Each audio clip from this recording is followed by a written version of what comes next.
آج ہم انشاءاللہ تعالی حضرت سیدنا ابو ذر رضی اللہ عنہ کی فضائل مختصراً آپ کے سامنے بیان کریں گے۔ حضرت ابو ذر رضی اللہ عنہ کا اصل نام جندب ابن جنادہ ہے۔ کیا نام ہے ان کا؟ جندب۔ جنادہ ان کے والد کا نام ہے، ابو ذر ان کی کنیت ہے۔ اور اس سے پہلے بھی میں آپ سے یہ بات بتلایا تھا کہ یہ جو کنیت ہے عرب میں عموماً بچوں کے نام پر باپ کو جو پکارا جاتا ہے اس کو کہتے ہیں، لیکن سب کی کنیت ایسے ہی ہو ضروری نہیں ہے۔ کسی صفت کے ساتھ بھی کسی کو منسوب کر کے اگر پکارا جائے تو وہ بھی کنیت میں شامل ہو جاتا ہے۔ جیسے حضرت سیدنا علی المرتضیٰ رضی اللہ عنہ کی کنیتوں میں سے ایک کنیت ابو تراب ہے، تو آپ کے کوئی صاحبزادے کا نام تراب نہیں تھا کہ آپ کو ابو تراب کہا گیا۔ ابو کے معنی باپ کے ہوتے ہیں، ابو کے معنی والے کے لیے ہوتے ہیں، تراب والا، مٹی والا۔ تو حضور نے ان کو یہ کنیت عطا فرمائی تھی، اور اس واسطے کہ آپ کی مزاج میں سیدنا علی کی بڑی تواضع تھی، انکساری عاجزی تھی۔ تو مٹی جو ہے چونکہ زمین فرش نیچے ہوتا ہے، تو اس سے جو ہے حضور علیہ الصلوۃ والسلام نے مناسبت دے کر کے ان میں اتنی تواضع، اتنی عاجزی ہوئی، اور یہ اللہ کو بڑی پسند ہے عاجزی، انکساری۔ اللہ تعالیٰ تکبر کو پسند نہیں فرماتے، اللہ تعالیٰ تواضع، انکساری کو پسند فرماتے۔ بڑائی کا احساس، بڑا ہو کے بن کے دکھنا لوگوں کو، لوگ مجھے بڑا جانے، میں بڑا ہوں، سخت ناپسند ہے اللہ کو۔ ایسے لوگوں کو اللہ تعالیٰ رسوا کر دیتے ہیں، دنیا میں بھی اور آخرت میں بھی عذاب میں مبتلا ہوگا ایسا شخص۔ تو مختصر یہ کہ ضروری نہیں ہے کہ کسی کی کنیت بیٹے ہی کے نام پر ہو، لیکن اکثر ایسا ہوتا ہے کہ بیٹے کے نام پر عرب میں باپ کو پکارا جاتا ہے، اس کو کنیت کہتے ہیں۔ تو حضرت ابو ذر رضی اللہ عنہ کے صاحبزادے شاید کوئی ذر نام کے تھے، اس وجہ سے آپ کو ابو ذر کہا گیا، ذر کے باپ، یا کوئی اور وجہ رہی ہوگی، لیکن آپ کی عرفیت یا کنیت ابو ذر ہے، اصل نام جندب ہے۔ آپ کا تعلق عرب کے ایک مشہور قبیلہ غفار سے ہے۔ یہ حضرت ابو ذر کے نام کے ساتھ بعض لوگ پڑھنے میں غلطی کرتے ہیں، ابو ذر غفاری، ابو ذر غفاری بولتے ہیں۔ ابو ذر غفاری نہیں ہے وہ، بلکہ غفاری ہے، غین کے نیچے زیر پڑھیں، اور پھر تشدید بھی نہ پڑھیں، غفاری بھی نہیں ہے، غفاری۔ غفار ایک قبیلہ ہے، اس کے فرد ہیں۔ تو یہ جو قبیلہ تھا، یہ ملک شام کا جو راستہ ہے جو مدینہ شریف سے ہو کر گزرتا ہے، اس کے راستے میں ان کا یہ قبیلہ بستا تھا، پہاڑوں کے بیچ میں یہ قبیلہ رہتا تھا۔ خانہ بدوش ٹائپ کے لوگ تھے اور بڑے لڑاکو، جنگجو، بلکہ ان کا قبیلہ تو ڈاکہ زنی اور لوٹ مار کے لیے مشہور تھا۔ قافلے جب جاتے تھے یہ لوگ لوٹ لیتے تھے، اس زمانے میں عام تھی بات، یہ اسلام سے پہلے کی بات ہے۔ تو حضرت ابو ذر غفاری رضی اللہ عنہ بھی یہی کام کرتے تھے، بلکہ آپ اتنے بہادر، اتنے طاقتور تھے، آپ کے بارے میں مشہور ہے کہ آپ اکیلے ہی قافلے لوٹ لیتے تھے۔ معمولی بات نہیں ہے نا، یہ ڈاکو جو کوئی رہتے تو 4 8 10 مل کے، بلکہ زیادہ بھی رہتے، بعض تو 100 150 بھی رہتے، وہ لوگ گھیرا وغیرہ ڈال کے جا کے لوٹتے۔ قافلے کو اکیلے لوٹ لینا مشکل بات ہے نا، لیکن آپ ایسے ماہر، ایسے بہادر، ایسے طاقتور تھے۔ تو ہوا یہ کہ حضور پاک علیہ الصلوۃ والسلام جب اعلان نبوت فرمائے، تو چونکہ مکے اور مدینے کے بیچ کا جو راستہ تھا ان کے قبیلے سے ہو کر گزرتا تھا، لوگ آتے تھے جاتے تھے، تو حضور پاک صلی اللہ علیہ وسلم کے بارے میں پورے عرب میں خبریں مشہور ہو گئی تھیں۔ تو ان تک بھی ایک خبر پہنچی کہ ایک شخص ہے مکے میں نبوت کے دعوے دار ہے۔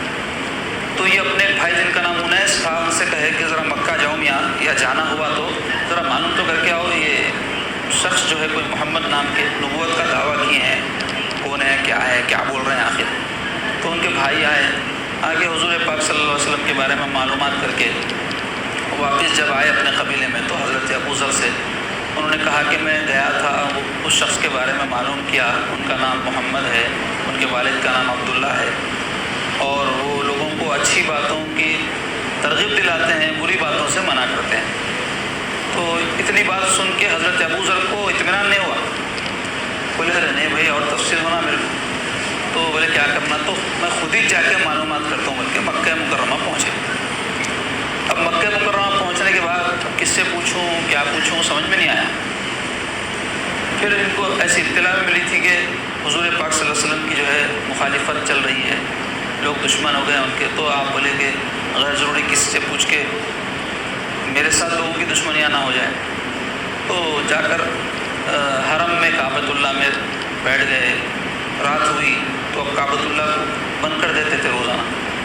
تو حضرت ابو طالب چونکہ سردار تھے قبیلہ قریش کے اور متولی تھے کعبے کے، تو سیدنا علی رضی اللہ عنہ کعبۃ اللہ کا دروازہ بند کرنے کے بعد چلو باہر، بولتے نہیں مسجد میں مؤذن صاحب آگے جیسا چلو چلو بولے، ویسا کیے تو ان کو بھی بولے چلو، تو ان کو دیکھ کے بولے شاید تو مسافر دکھ رہے ہیں، کیونکہ پہچانتے تھے شہر کے لوگوں کو، تو چھوٹا سا شہر تھا، ایک دوسرے سے واقف تھے کون سے قبیلے کے کون سے خاندان کے، نئے دکھے تو بولے مسافر دکھ رہے ہیں، تو بولے ہاں، تو بولے چلو ہمارے ساتھ۔ تو مسافروں کو لے جانا، کھانا کھلانا، اپنے پاس رکھنا ان لوگوں کا طریقہ تھا، اور اسلام نے بھی اس کو باقی رکھا ہے، اور اس کی بڑی فضیلت ہے۔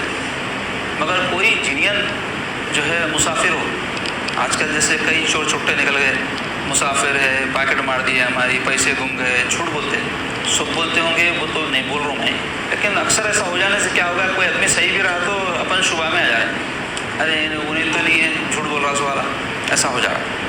تو جھوٹ کتنی بری چیز ہے، دیکھو اس کی وجہ سے کیا ہوتا ہے، کسی کی مدد بھی کرنا ہے تو انسان پچھڑ جانا پڑتا ہے۔ تو بہرحال لے کے گئے، آپ لے جا کے جو ہے اپنے پاس رکھے، مہمان نوازی کرے، پھر صبح ہوئی، پھر انہوں جا کے حرم میں بیٹھ گئے، دیکھ رہے تھے کہ کون ہے محمد صلی اللہ علیہ وسلم، حضور کو پہچانتے نہیں تھے نا، خالی نام سنے تھے حضور پاک صلی اللہ علیہ وسلم۔ پھر دوسرے دن بھی ایسے ہی ہوا، تو پھر سیدنا علی لے گئے، پوچھے کیا ہوا بھائی، آپ کو کوئی اپنا کام بنا 2 دن سے یہ دکھ رہے ہیں؟ تو آہستہ سے بولے کہ دیکھو بھائی میرا کام یہ ہے کہ میں یہاں پہ محمد صلی اللہ علیہ وسلم کے بارے میں معلوم کرنے آیا ہوں۔ تو سیدنا علی سن کے فرمائے صحیح جگہ آئے تم، فرمایا، اور صحیح آدمی سے ملے، فرمایا۔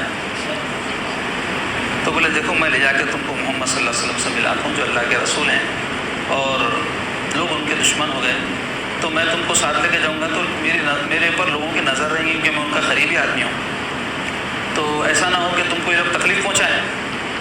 تو ایک کام یہ کریں گے کہ تم میرے پیچھے پیچھے چلنا، اگر میں خطرہ محسوس کروں کہیں تو جوتے کی ڈوری باندھے جیسا یا پیشاب کے لیے رکے جیسا رک جاتا ہوں، تم بھی سمجھ جانا، تم آگے نکل کے ٹھہر جانا، پھر میں آگے بڑے ہو کر میرے پیچھے پیچھے آنا، ایسا پورا پروگرام طے ہو گیا۔ تو اس طرح ہوتے ہوتے حضور پاک صلی اللہ علیہ وسلم کی خدمت میں پہنچ گئے۔ پیارے آقا علیہ الصلوۃ والسلام سے سوال کیے کہ آپ کیا جو ہے دعوت دیتے ہیں لوگوں کو؟ حضور پاک صلی اللہ علیہ وسلم توحید سمجھا ان کو، اللہ تعالیٰ کی وحدانیت کیا ہے اور اپنی رسالت کیا ہے سمجھائے حضور پاک صلی اللہ علیہ وسلم، اور دین کی بہت ساری باتیں ان کو جب سمجھا جو بھی اس وقت تک دعوت تھی، تو وہ سنتے ہی کہ فوری اسلام قبول کر لی۔ کیوں؟ پہلے سے انہوں بت پرستی نہیں کرتے تھے، پہلے سے ان کی طبیعت کے اندر، مزاج کے اندر، چونکہ ایک تو بہادر آدمی تھے اور دوسرے حق پسند اور حق کو تھے، تو ایسے لوگوں کی عقل پہ پتھر نہیں پڑے رہتے۔ جو آدمی حق پسند رہتا اس کی عقل پہ پتھر نہیں پڑتے، عقل پہ پتھر نہیں پڑتے، میں تو بیوقوف نہیں رہتا ہوں، حق کو رہتا ہے اس واسطے جو نہیں کیا اندر سے حق کا جذبہ رہتا۔ تو جیسے ہی ان کو حق کی دعوت ملی قبول کر لی۔ تو بعض روایتوں میں آیا ہے کہ لوگ اس زمانے میں جب اسلام میں لائے تھے تب بھی عبادت وغیرہ کرتے تھے، حالانکہ اس وقت کوئی عبادت کے خاص طریقے وغیرہ کوئی شریعت مکے مدینے یا اطراف یا علاقوں میں نہیں تھی، لیکن پھر بھی جو بھی طریقے آپ کو مل سکتے تھے حق کی تلاش میں تھے نا، تو اپنے خدا کو کیسا پوجنا، کوئی طریقے جو اس وقت رائج تھے، عبادت کیا کرتے تھے۔ تو مختصر یہ کہ اسلام قبول کرے، حضور پاک صلی اللہ علیہ وسلم کی خدمت میں رہنے لگے۔ پھر سرکار پاک صلی اللہ علیہ وسلم ایک دن فرمائے ابو ذر یہ دین ایسا ہے کہ اس کو رکھ لے کے بیٹھنے کا نہیں ہے، دوسروں کو بھی اس کا پیغام پہنچانا ہے، تو آپ کیا کرو اپنے قبیلے میں جاؤ اور اپنے قبیلے کے لوگوں کو دین کی دعوت دو۔ تو بولے یا رسول اللہ آپ کو چھوڑ کے جانا میرا جی نہیں چاہ رہا، میں کیسا جاؤں؟ تو حضور فرمائے نہیں، یہ جو کام ہے یہ بہت اہم ہے، یہ دعوت کو ہم کو عام کرنا ہے، لوگوں تک حق بات پہنچانا ہے۔ حضور سمجھائے تو بولے یا رسول اللہ آپ کا حکم برابر جاتا، لیکن میری ایک آرزو ہے یا رسول اللہ، آپ ایک ایسا کلمہ ہم کو بتائے جو سب سے سچا کلمہ ہے، سب سے بڑا کلمہ ہے، وہ سن لے کے میں خاموش کیسا رہوں میں؟ تو بولے کیا کرتے؟ تو بولے جا کے میں کعبے کے پاس پکارتا ہوں اشہد ان لا الہ الا اللہ اشہد ان محمد رسول اللہ۔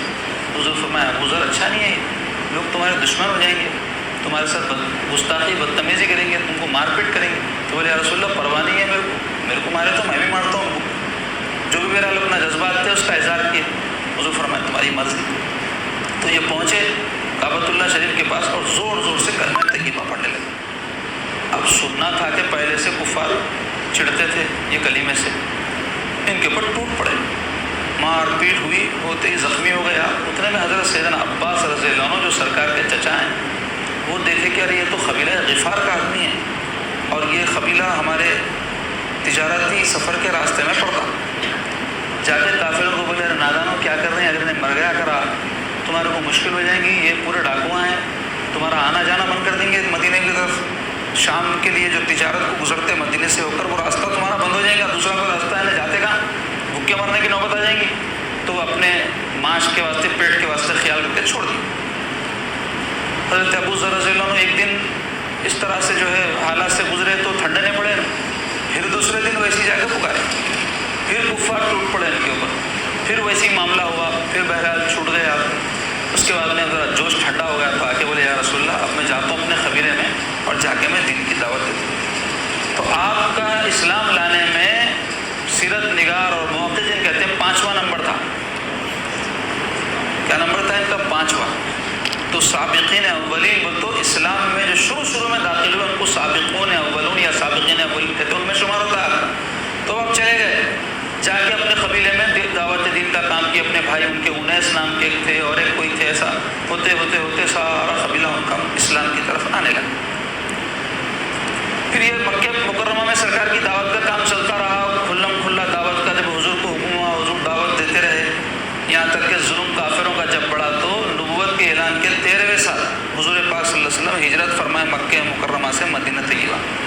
تو حضور ان کو پہلے فرما دیتے کہ اے حضور مجھے ایسے اشارے مل رہے ہیں کہ مجھے مکہ چھوڑنا پڑے گا, تو میں جس سرزمین پر بھی جاؤں گا ہجرت کر کے تم وہاں جانا.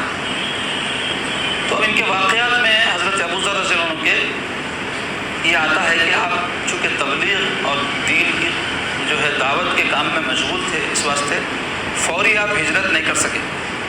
حضور پاک صلی اللہ علیہ وسلم جب مکے سے ہجرت کر کے مدینہ طیبہ کو تشریف لے گئے تو وہاں جو مکے کے کفار تھے ان سے جنگیں ہوئی, جنگ بدر, جنگ احد, جنگ خندق. تو حضرت ابو ذر رضی اللہ عنہ یہ جنگوں میں شریک ہونے کے بارے میں کوئی واقعات تو نہیں ملتے. البتہ جنگ تبوک جو آخری جنگ ہے رسول پاک صلی اللہ علیہ وسلم جس میں شریک ہوئے, اس کو غزوہ کہتے ہیں, اس میں ان کے شریک ہونے کا بڑا زبردست ایمان افروز واقعہ ہے. وہ واقعہ کیا ہے کہ یہ جنگ خندق کے بعد آ کر مدینے میں رہ گئے تھے اور ان کا کام کیا تھا, حضور کی خدمت میں رہتے تھے. حضور پاک صلی اللہ علیہ وسلم کے گھر میں پانی کی ضرورت ہے, کنویں سے بھر کے لا کے دے دیے, لکڑیوں کی ضرورت ہے جنگل سے کاٹ کے لا کے دے دیے, حضور پاک صلی اللہ علیہ وسلم کی جوتیاں سیدھے کر دیے, حضور کو وضو کرا دیے, یہ سب کام. اور یہ کام کرنے کے بعد میں جب تھک جاتے تو آ کے مسجد نبوی شریف میں لڑ جاتے. ان کا کوئی وہاں گھر نہیں تھا, قبیلہ تو ان کا وہاں تھا نا دوسری طرف, تو مدینے میں ان کا کوئی گھر بھی نہیں تھا. تو یہ صفہ جو چبوترا ہے وہاں پہ رہتے تھے مدینہ شریف میں, مسجد نبوی کے سامنے حضور چبوترا بنا دیے تھے. ایسے ہی صحابہ جو غریب یا دین کا کام کرنے والے خدمت گزار جو آ کے وہاں رہتے تھے ان کو اصحاب صفہ کہا جاتا ہے. صفہ کے چبوترے والے, صفہ چبوترے کو کہتے ہیں, تو ان میں ان کا شمار ہوتا ہے. تو یہ بڑے فضائل کے مالک تھے. ان کے بارے میں آیا کہ فقراء صحابہ میں ان کا شمار ہوتا ہے. فقراء صحابہ بولے تو جو بالکل مال دولت سے بے نیاز, پیسے جمع کرنا, اچھے کھانے کھانا, اچھے کپڑے پہننا, اس کو پسند نہیں کرتے تھے. ایسے ہی صحابہ کے طریقے پر جو آگے چل کر پیروی کیے ان کو کہتے ہیں صوفی. صوفیاء کرام کو صوفی کیوں کہتے ہیں؟ وہ بھی ایسے ہی فقیرانہ زندگی گزارنے والے, اللہ اللہ کرنے والے, اللہ کی طرف رجوع ہونے والے, دنیا سے بے نیاز, زہاد اصطلاح شریعت میں ان کو کہتے ہیں زاہد. زہاد ان کی جمع ہے جو بالکل دنیا سے بے پرواہ ہو کے رہیں. تو یہ رسول پاک صلی اللہ علیہ وسلم کی پکی اتباع کرتے تھے. تو حضرت ابو ذر کا یہ کام رہتا تھا. تو ہوا یہ کہ جو آخری غزوہ جس کو تبوک کہا جاتا ہے, غزوہ تبوک, یہ تبوک مقام کا نام ہے جو ملک شام کے قریب ہے. رسول پاک صلی اللہ علیہ وسلم وہاں لشکر کشی کا ارادہ فرمائے اور صحابہ اکرام میں جو ہے 30,000 کا لشکر لے کر سرکار تشریف لے گئے. 30,000 سب سے بڑی فوج سرکار کے زمانے کی جو تھی وہ یہی تھی, 30,000 کی تبوک کی طرف گئے. تو ہوا یہ کہ بہت سے لوگ اس میں شریک نہیں ہوئے, جن میں منافقین بھی تھے اور کئی معذور لوگ تھے, کئی مجبور لوگ تھے. مخلص صحابہ میں 4 افراد ایسے تھے جو اس میں شریک نہیں ہوئے. 2 تو بالکل ہی شریک نہیں ہو سکے, 2 ایسے تھے جو شروع میں تو شریک نہیں ہوئے, بعد میں جوائن کر لیے. ان میں سے گئے تھے ابو ذر رضی اللہ عنہ. تو واقعہ یہ ہوا کہ ان کے پاس ایک سواری تھی جو بڑی کمزور قسم کی تھی, اس پر اپنا ساز و سامان لاد کر لے گئے. تو یہ جہادوں پہ جب جاتے تھے اپنی ضروریات کا سب سامان ساتھ لے جانا پڑتا تھا, کیونکہ وہاں پہ کیا اسٹورا رہتے تھے, یا اپنے پاس جو بڑے بڑے آج کل دکانہ بن گئے جو چاہے جا کے لے لو. ویسا آج سے 25 سال پہلے بھی نہیں تھے سب اسٹورا, تو اس زمانے میں کہاں رہتے تھے. تو جنگ کے لیے جب جاتے تو کھانے کا سامان, پینا کا پانی, کپڑے, دوائیں, جو ضرورت کا اپنا اپنا سامان ساتھ رکھ لینا اپنی سواری. تو وہ سامان بھی سنبھالنا, جنگ بھی لڑنا, اور کیسی ریتیلی سرزمین, کیسا گرم جو علاقہ, اور وہ موسم تو بڑا شدید گرمی کا تھا, مختصر یہ کہ اپنی سواری جب لے کے نکلے تو بڑی کمزور واقع ہوئی اور وہ سواری پہ سامان ڈالنا تو بیٹھ جائے گا، اٹھانے کی اتنی طاقت بھی نہیں. تو ابھی نو جو ہے بالکل حضرت ابو ذر جو ہے ایسی شخصیت تھے جو جوش و جذبے والے اور عزم کے استقلال کے پکے. انہوں بولے سواری نہیں چلی تو کیا ہوا، سامان اپنے پیٹھ پہ ڈال دیتے تھے. جو سواری پر سامان ڈالنے کے اتنا سامان تھا اپنی پیٹھ پہ ڈال کے لے کے گئے. اب ہوا یہ کہ جب سفر تبوک کا سرکار کا آگے بڑھ گیا، لشکر بہت آگے نکل گیا، ریگستانی جو ہے میدانوں میں سے سرکار گزر رہے ہیں، تو صحابہ اکرام دیکھے کہ دور سے کوئی جو ہے آدمی چلے آ رہا، کوئی آ رہا سو دکھ رہا، کونے نہیں دکھ رہا. دور رہے تو حرکت ہوئی تو دکھتا کہ کوئی آ رہے ہیں، مگر صورت نہیں دکھی تو کونے نہیں معلوم ہوتا نا. تو صحابہ حضور سے عرض کے یا رسول اللہ ایسا دکھ رہا کوئی دور سے آ رہا ہے، کون آ رہا نہیں دکھ رہا، مگر یہ ریگستان میں سامان پیٹ پہ ڈال لے کے کوئی آدمی آ رہا دور سے. سرکار دیکھے بھی نہیں، فرمایا ابو ذر ہے. فرمایا قریب آئے تو حضرت ابو ذر تھے. تو حضور پاک صلی اللہ علیہ وسلم جب انہوں قریب آئے تو ارشاد فرمایا یہ ابو ذر وہ شخص ہے جو تنہا زندگی گزارے گا، تنہا مرے گا، قیامت کے دن تنہا شان کے ساتھ اٹھے گا. تو بالکل بھی نہیں حضور جیسا فرمایا ان کے ساتھ ویسی ہوا. ان کے آخری جو زمانے کے واقعات ہیں وہ واقعات میں آتا ہے کہ حضور پاک صلی اللہ علیہ وسلم دنیا سے تشریف لے جانے کے بعد حضور کی جدائی کا اتنا صدمہ ان کو تھا. پہلے ہی جو ہے دنیا سے بے نیاز اور دنیا سے بے تعلق آدمی تھے، حضور کی جدائی کے بعد تو اور بھی زیادہ ان کی مزاج کے اندر جو ہے سادگی آ گئی اور بالکل ہر ایک سے جو ہے آپ بے نیاز رہنے لگے. شیخین کریمین حضرت ابوبکر عمر رضی اللہ عنہ کہتے ہیں ان کے خلافت کے زمانے میں اسلام کی سادگی، اسلام کی شان و شوکت، جو اصل سادگی ہے اسلام کی شان و شوکت. اسلام کی شان و شوکت دھوم دھڑاکا نہیں ہے، اسلام کی شان و شوکت دکھاوا نہیں ہے، اسلام کی خوبصورتی سادگی میں. رسول اللہ صلی اللہ علیہ وسلم سادگی کی زندگی پسند فرمائے، صحابہ سادگی کی زندگی پسند فرمائے. تو وہ سادگی کا ماحول یہ شیخین کریمین کے زمانے میں رہا. اس کے بعد کیا ہوا، فتوحات بہت زیادہ ہونے لگی، بڑے بڑے ممالک اللہ تعالیٰ مسلمانوں کے تصرف میں دے دیا تو مال و دولت بہت آنے لگی. تو کیا ہو گیا، آپ سادگی جو ہے دکھاووں سے بدلنی ہے. بڑے بڑے بلڈنگاں بننے لگے، محلات بننے لگے، شاندار ترقی ہونے لگی. تو حضرت ابو ذر رضی اللہ عنہ فقیرانہ طبیعت کے تھے، ان کو پسند نہیں آنے لگا. تو صحابہ سے ان کے اختلاف ہونے لگے. جو لوگ بھی مال جمع کرتے تھے آپ پسند نہیں کرتے. حالانکہ اسلام میں زکوٰۃ ادا کر دینے کے بعد مال رکھنا منع نہیں ہے، لیکن حضرت ابو ذر بولتے تھے رکھتے گئے تم وہاں، کیونکہ ان کی مزاج رکھنے کی نہیں تھی. تو ان کسی کو بھی پسند نہیں کرتے تھے، سب کو بولتے تھے نہ رکھنا. حضور نہ رکھے، تم کیسا رکھتے مال، تم کیسا جمع کرتے، تم کیسا اتنا بڑا گھر بنائے. تو اب صحابہ سے ان کی انبن ہونے لگی. تو ان کی مزاج ایسی تھی کہ اب یہ اس طرح سے رہ نہ سکتے تھے لوگوں کے بیچ میں. تو آپ کیا کیے، حضرت عثمان غنی رضی اللہ عنہ کے زمانے میں زبدہ نام کا ایک مدینہ کے نواحی علاقوں میں ایک مقام تھا، وہاں منتقل ہو گئے. چھوٹی سی بستی تھی، اس میں چند لوگ بستے تھے. وہ بستی میں بھی آپ ساتھ رہنے کے بجائے ان سے ہٹ کر کے ایک مقام پر جو ہے ڈیرا ڈال لیے تھے. اپنی زوجہ اور اپنی ایک صاحبزادی تھی، ان کے ساتھ وہاں رہتے تھے. ایسی سادگی کی زندگی گزارتے تھے. کیونکہ حضور فرمائے تھے کیا، تنہا جو ہے رہے گا. سفر میں تنہا آ گئے تھے نا، کسی کو مدد سپورٹ، ہم کہیں بھی گئے تو آج کل بچے کیا بول رہے، بیٹھ تو بچے بھائی پیچھے بول دوستوں، ارے کام میں ارے چل بھائی 10 منٹ میں آئیں گے، چھپ بھی اس کو ڈال لے کے جاتے. تو عادت رہتی لوگوں کو. اور بعض تو معتبر لوگ رہتے وہ بولتے اپن اکیلے نہیں جانا. گئے تو اللہ لشکر ہاتھی گھوڑا ساتھ رہنا، نہیں پانی جگہ.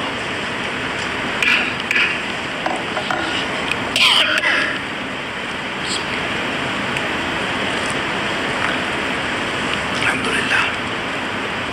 تو بہرحال آپ بالکل بے نیاز طبیعت کے تھے، کسی کی ضرورت ہی نہیں، اللہ پہ بھروسہ کرنے والے.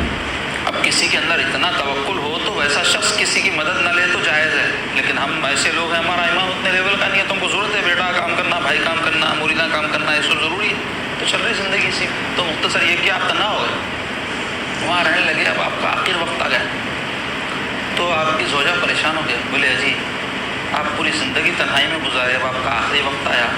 اب آنگ میں جو کپڑے ہے سو وہی ہے اور ایک جوڑا ہوں گا، مگر کفن کیسا دوں آپ کو، میں کپڑے ہی نہ رکھے آپ، کہ اس سے زیادہ فقیر ہی ہو سکتی. بولو آج کتنے گلے شکوے ہیں، کپڑے اچھے بھی رہے تو ایسے نہیں ہے ویسے نہیں ہے، لوگوں کے پاس اتنے ہیں ہمارے پاس اتنے نہیں ہیں. اور عورتوں میں تو بہت ہو گئے، کہیں کا بھی بس نہیں ہو رہا، دوسروں کی زندگیوں کو ٹٹول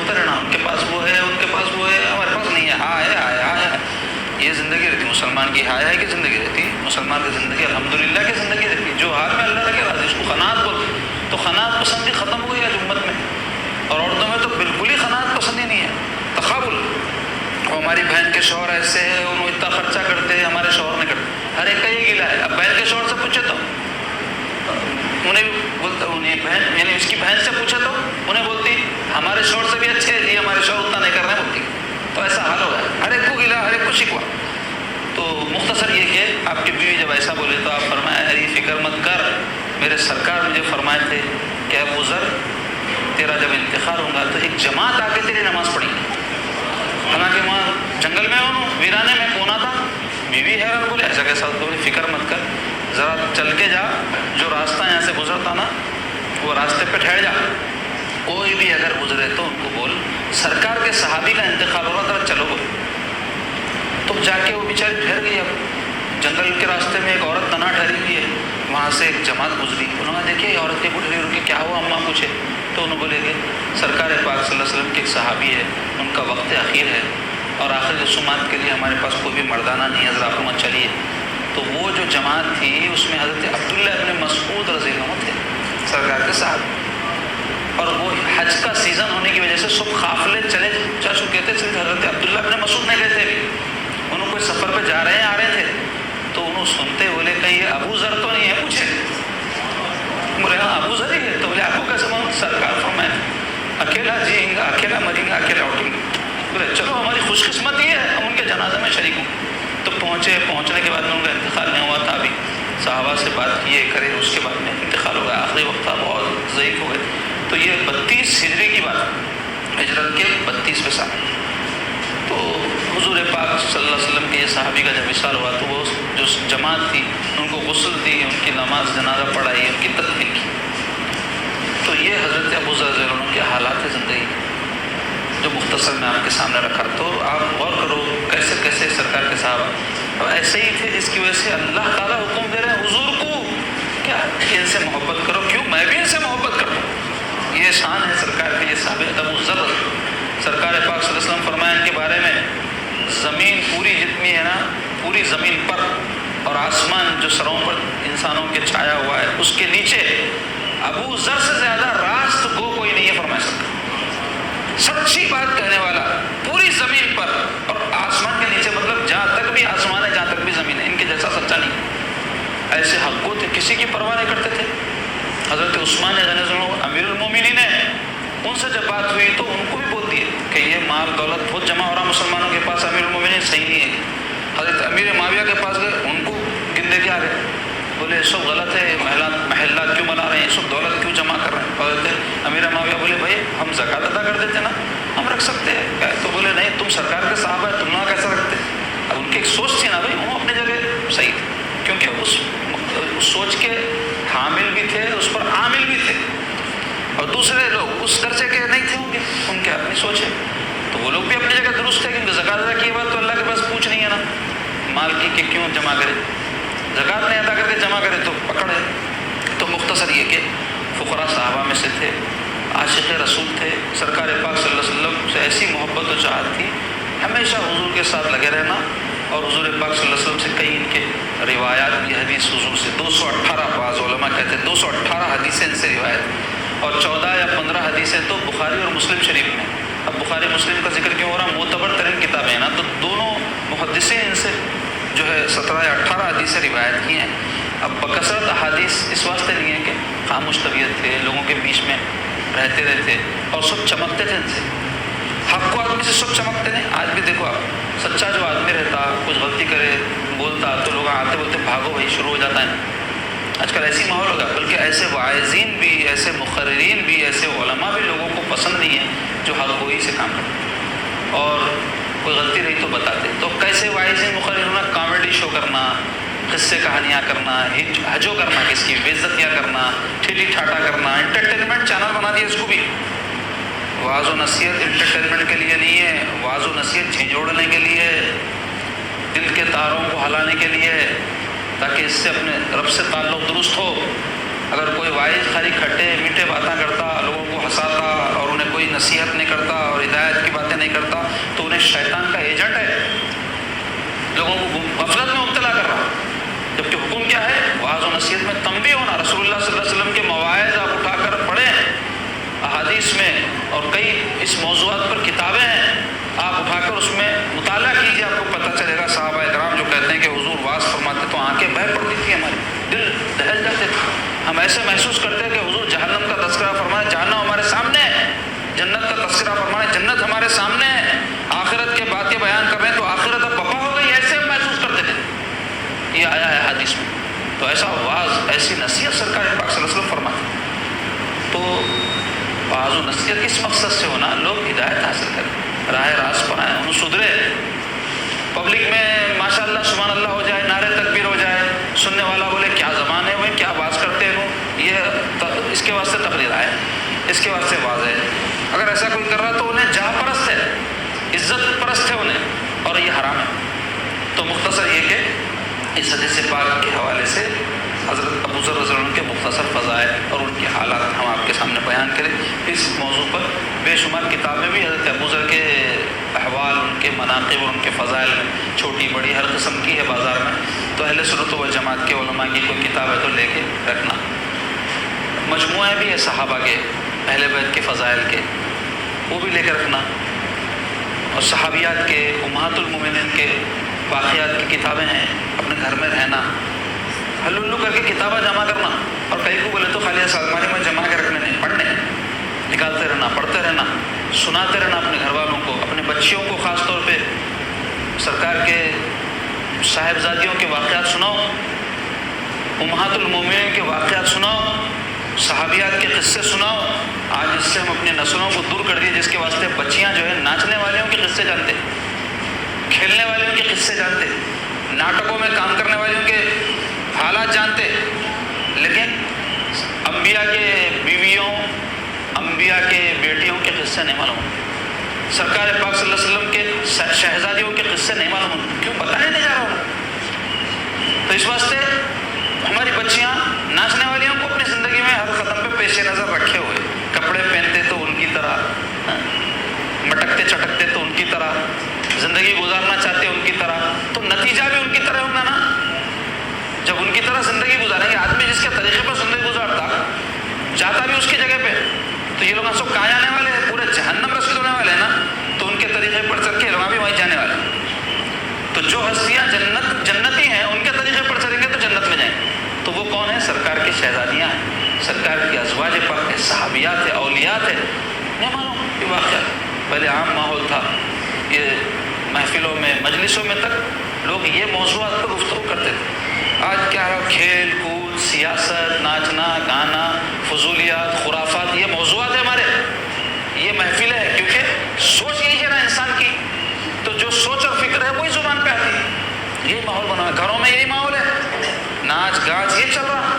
بچیوں کو اپنے نچا کے خوش ہوتے، گھروں میں کئی ایسے تعریف کرتے، ہماری بچی ایسا ناچی ویسا. ڈریساں تک ناچنے گانے والوں کے نام کے اوپر ڈریساں ہیں، آپ کو نہیں معلوم، وہ فلاں سیریل کا ڈریس، وہ فلاں پہلی شو ڈریس، فلاں پہلی شو ڈریس. یہ مسلمان کی زندگی رہتی جی.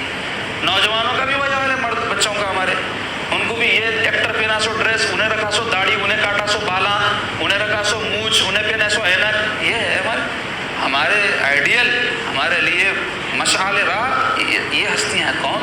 ہمارے آقا محمد رسول اللہ صلی اللہ علیہ وسلم اور صحابہ اکرام، اہل بیت اطہار، حضرت سیدنا امام حسن، سیدنا امام حسین. یہ ہمارے آئیڈیل ہے، یہ ہمارے لیے مثالی ہستیاں ہیں. نہ کہ یہ ناچنے والے، گانے والے، نہ لیڈراں، کوئی ہمارے لیے آئیڈیل نہیں ہے. ہمارے آقا ہے ہمارے آئیڈیل. ان کی زندگی کو پیش نظر رکھنا، ان کا اسوہ ہمارے پیش نظر رہنا ہے، وہی دنیا آخرت بنانے والا ہے. کوئی اگر داڑھی بھی کسی ایکٹر کی نقل کے طور پہ چھوڑ رہا ہوگا، داڑھی چھوڑنا بھی فتنہ ہے اس کا. نیت بھی دیکھیں گے نا، کس واسطے چھوڑ رہا داڑھی نے. کئی لوگ نہ چھوڑ لیں داڑھی، آج فیشن نکلا ہوا تو چھوڑ لیں، سنت بول کے چھوڑتے. کبھی بچے ہمارے سنت کے مطابق چھوڑ رہا تو ایک بار جب پڑھ رہا تو نیکیوں میں اضافہ رہا اس کا. تو یہ سمجھنے کی ضرورت ہے. اللہ ہم سب کو نیک توفیق عطا فرمائے. کیسے کیسے سرکار کے عاشقاں ہیں جی، دیکھو اپنا سب کچھ قربان کر دیا، کیسی زندگی گزارے. دنیا میں تکلیف ہی اٹھائے نا، نتیجہ کیا ہے؟ تکلیف ہی اٹھائے. دنیا میں، دنیا ہے ہی تکلیف اٹھانے کی جگہ. جو یہاں تکلیف اٹھائے گا وہاں راحت اٹھائے گا، جو یہاں کی راحتوں کے پیچھے پڑے رہے گا وہاں کی تکلیفوں میں مبتلا رہے گا. جو نعمت یہاں مل گئی سمجھ لو جنت میں اس کا بدل نہیں، جو تکلیف یہاں اٹھائے جنت میں اس کا بدل ہے. تو اس واسطے یہاں تکلیف تکلیف اٹھانے کی عادت ڈالنا، یہ نہیں ڈالنے کی وجہ سے مسائل ہے، مردوں کی عورت تکلیف نہیں اٹھانا چاہ رہے، محنت نہیں کرنا چاہ رہے، جبکہ دین اسلام ہم کو یہی حکم دیتا، مشقت، محنت، مجاہدہ، کوشش، جستجو، یہ ہے ہماری تعلیم۔ اور کیا ہے سستی، کاہلی، عیش، عشرت، اس میں پڑے ہوئے ہیں۔ اللہ ہم سب کو نیک توفیق عطا فرمائے اور اپنے پیارے آقا کی سچی محبت ہمارے دلوں میں ڈال دے۔